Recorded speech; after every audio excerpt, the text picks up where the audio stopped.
1906 সালে আজকের দিনে চীনের থুং মেইন হুই দলের সদস্য লিউ তাওই চীনের চাংশা শহরে গ্রেপ্তার হয়ে নিহত হন।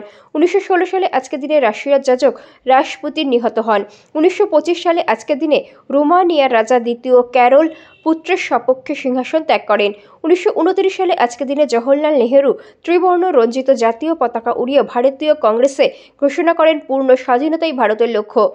1942 সালে আজকের দিনে স্টালিনগ্রাদের লড়াইয়ে জার্মান বাহিনী পরাজয় বরণ করে।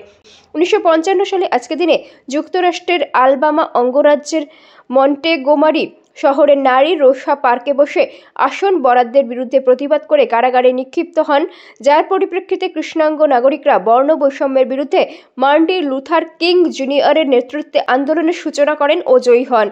1959 সালে আজকের দিনে একটি মার্কিন ক্ষেপণাস্ত্রে বসানো ক্যামেরা দিয়ে মহাশূন্য থেকে প্রথম পৃথিবীর রঙিন ছবি তোলার চেষ্টা হয়েছিল।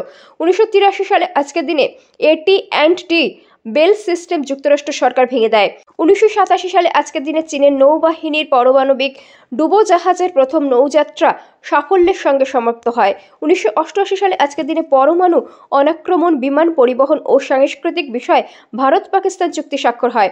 1989 সালে আজকের দিনে সাবেক সোভিয়েত ইউনিয়নভুক্ত প্রজাতন্ত্রগুলোতে জাতীয়তাবাদী চেতনা চরমে ওঠার প্রেক্ষাপটে আজারবাইজান প্রজাতন্ত্রের জনগণ আজারবাইজান প্রজাতন্ত্রের জনগণ ইরানের সঙ্গে একত্রিত হবার জন্য আন্দোলন শুরু করে। 1990 সালে আজকের দিনে ইংলিশ চ্যানেলের 132 ফুট নিচে খনন কর্মীরা পাথর কেটে একটি গাড়ি চলাচলের মতো সুড়ঙ্গ তৈরি করে ব্রিটেন ও ফ্রান্সের মধ্যে প্রাথমিকভাবে সংযোগ স্থাপনে সক্ষম হন।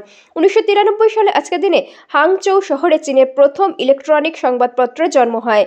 1996 সালে আজকের দিনে 74 বছর বয়স্ক বুট্রস ঘালি ছিলেন প্রথম আফ্রিকার ব্যক্তি যিনি জাতিসংঘের মহাসচিবের পদে দায়িত্ব পালন করেছেন। 1999 সালে আজকের দিনে আমেরিকা কর্তৃক পানামা খাল পানামার কাছে হস্তান্তর হয়। 1999 সালে আজকের দিনে রাশিয়ার প্রেসিডেন্ট বরিস ইয়েলৎসিন পদত্যাগ করেন এবং ভ্লাদিমির পুতিন তার স্থলাভিষিক্ত হন।